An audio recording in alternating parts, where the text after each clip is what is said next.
हरे कृष्ण। श्री हनुमान जयंती के इस पावन शुभ अवसर पर मैं आप सभी का हार्दिक अभिनंदन करता हूँ। आज मैं आप सभी को श्रीमद् भगवद गीता के 15वें अध्याय पुरुषोत्तम योग का महात्म का की चर्चा करने जा रहा हूँ।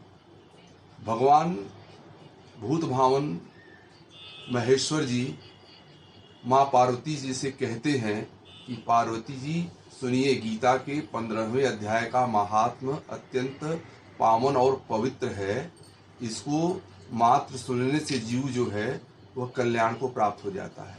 एक समय की बात है कि सिंधु देश में, गौड़ देश में का एक राजा था। उसका नाम था कृपाण नरसिंह। वह अस्त्र बल में बहुत ही निपुण था। उसने बहुत से युद्ध जीत लिए थे। उसका सेनापति जो था सरभ मेरंड, वह भी जो है वह युद्ध की कला में बहुत ही निपुण था, लेकिन उसके मन में कुटिलता भरी हुई थी। वह राजा को मारना चाहता था, इसलिए उसकी योजना निष्फल गई और वह दुष्टात्मा पापी हैजे का शिकार हुआ और वह जो है मृत्यु को प्राप्त हो गया। इसके कुछ देर के बाद, कुछ दिनों के बाद, वह जो सरभ मेरंड नाम का सेनापति था, सिंधु देश में एक सुंदर उच्च श्रवा घोड़े के समान अश्व बना।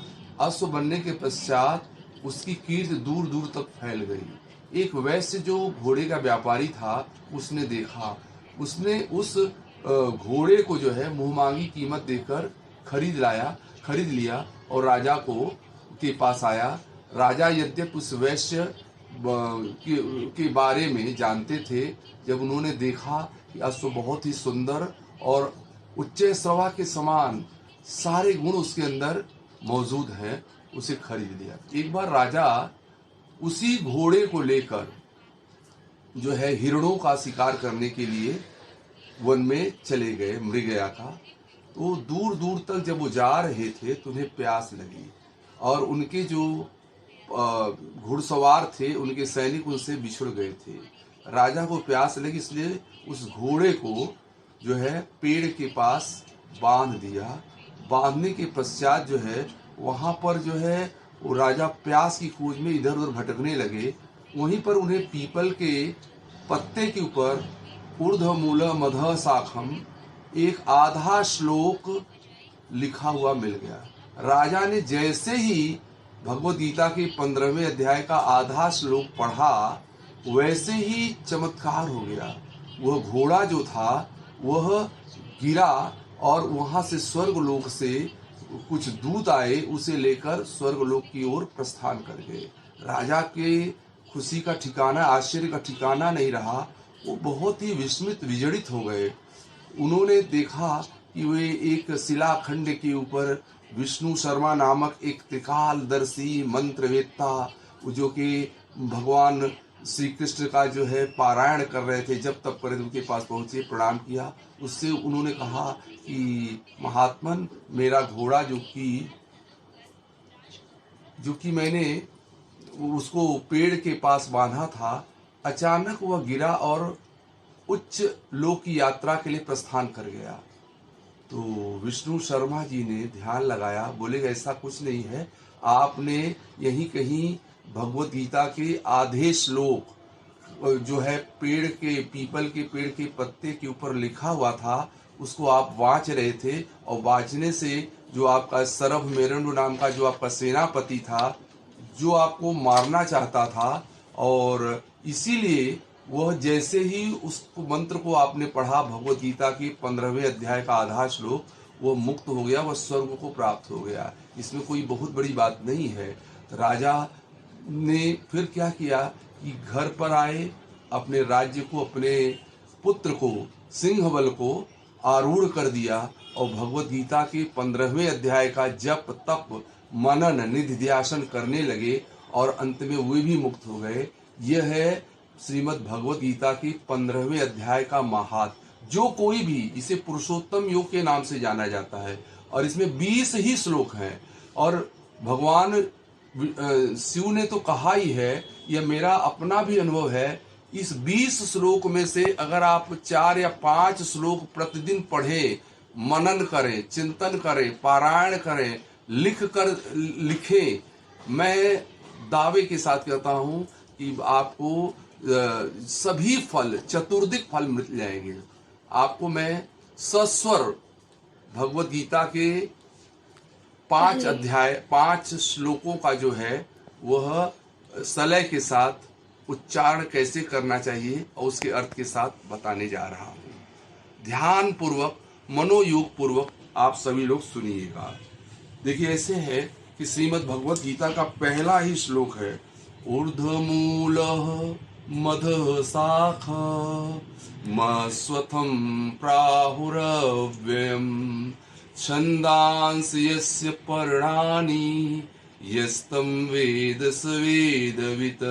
देखिए, ऊर्ध्वमूलम, भगवान वासुदेव ही सबसे ऊपर है, इसलिए ऊर्ध्वमूल है, सबका आधार है, सबके कारण है, इसलिए ऊर्ध्वमूल है। अधः शाखा, अधः माने नीचे को, ब्रह्मा जैसे लोग जो हैं वह जो है मुख्य शाखा वाले हैं। और पीपल जिसे कहते हैं कि जिसके जो है वो शाखाओं के द्वारा जो है वृक्ष को अविनाशी कहते हैं, और वेद जिसके पत्ते कहे गए हैं। और जो इस संसार रूप वृक्ष को जानता है, मूल सहित तत्व से जानता है, वही जो है वेद के तात्पर्य को जानने वाला। वेद का मतलब विद धातु से बना है, जिसका मतलब है जानना।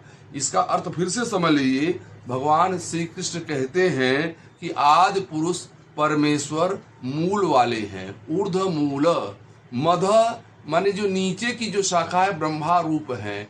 और फिर इसके बाद जो है तना, तना जो है उसका जो है संसार रूप पीपल के वृक्ष को अविनाशी कहते हैं। और पीपल के वृक्ष को इसलिए अविनाशी कहते हैं, यह सर्व वृक्षाणाम, भगवत गीता के 10वें अध्याय का 26वां श्लोक, उसमें भगवान श्री कृष्ण कहते हैं कि अश्वत्थम, वह सभी वृक्षों में मैं अश्वत्थम हूँ, पीपल का वृक्ष हूँ, उसको ही मुझे जानो। ये पहले श्लोक का अर्थ यह हो गया कि वेद के तात्पर्य को जानने का अर्थ है कि भगवान श्री कृष्ण को जानना। दूसरा, भगवान श्री कृष्ण कहते हैं अधश्चोर्ध्वं प्रसितास्य शाखा गुणा प्रविद्धा विषय प्रवाला अधस्य मूलानुसंततानि कर्मानुबंधीनि मनुष्य लोके। उस संसार वृक्ष, कौन सा संसार वृक्ष? पीपल का वृक्ष की तुलना की गई है। उसमें 3 गुण है, सत, रज और तम। उसके द्वारा बढ़ी हुई विषय भोगों रूपी जो कोपले हैं, उसमें देव, मनुष्य और तिर्यक जो योनियां हैं, वो सब ऊपर नीचे फैली हुई है। और मनुष्य लोक में कर्मों के अनुसार जो है सभी जो है बांधने वाली अहंता है, ममता है और वासना रूपी जड़ें जो हैं नीचे और सभी लोकों को प्राप्त हो रही है। भगवत गीता का 3रा श्लोक, न रूपमस्येह तथोपलभ्यते नान्तो न चादिर्न च संप्रतिष्ठा मस्वत्थमेनं सुविरूढमूल मसंगशस्त्रेण दृढ़ेन छित्त्वा। इस संसार वृक्ष का स्वरूप जैसा यहाँ बताया जाता है वैसा यहाँ विचार काल में पाया ही नहीं जाता है, क्योंकि न इसका आदि है, न अंत है, न अच्छी प्रकार से स्थिति ही है। इसलिए इसे क्या करना चाहिए? संसार रूपी वृक्ष को अहंता, ममता और वासना रूप को जो है दृढ़ वैराग्य से इसको काट देना चाहिए। चौथा, ततः पदः तत्परिमार्गितव्यम् यस्मिन् गता निवर्तन्ति भूयः त्वमेव चाद्यं पुरुषं प्रपद्ये यतः प्रवृत्ति प्रसिता पुराणी। उसके पश्चात क्या करना चाहिए? उस परम पद परमेश्वर को, श्री कृष्ण को भली भांत खोजना चाहिए, और जिसमें गए हुए पुरुष फिर वापस लौट कर नहीं आते हैं। और जिस परमेश्वर से इस पुरातन संसार वृक्ष की निरंतर जो है संसार के विस्तार को प्राप्त हुई है, उसी आदि पुरुष नारायण के मैं शरण हूँ, इस प्रकार दृढ़ निश्चय करके मनन करके निधिध्यासन करना चाहिए। अंतिम जो श्लोक है 5वां का, निर्माण मोहा जित संग दोषा अध्यात्म नित्या विनिवृत्ति कामा द्वंद्व मुक्ता सुख दुख संगैर गच्छन्त मूढ़ा पदवम वयम तद। जिसका मान और मोह नष्ट हो गया है, जिन्होंने आसक्ति रूपी दोष को जीत लिया है और जिनकी परमात्मा के स्वरूप में नित्य स्थिति है और जिनकी भावनाएं पूर्ण रूप से नष्ट हो गई हैं, वे सुख दुख नामक द्वंद्व को जीत लेते हैं और वही उस परम पद परमेश्वर को प्राप्त करते हैं। इतना ही हमें 5 श्लोकों का अध्ययन चिंतन मनन करना चाहिए। हरे कृष्ण नमो भगवते वासुदेवाय, नमो भगवते वासुदेवाय। हरि ओम।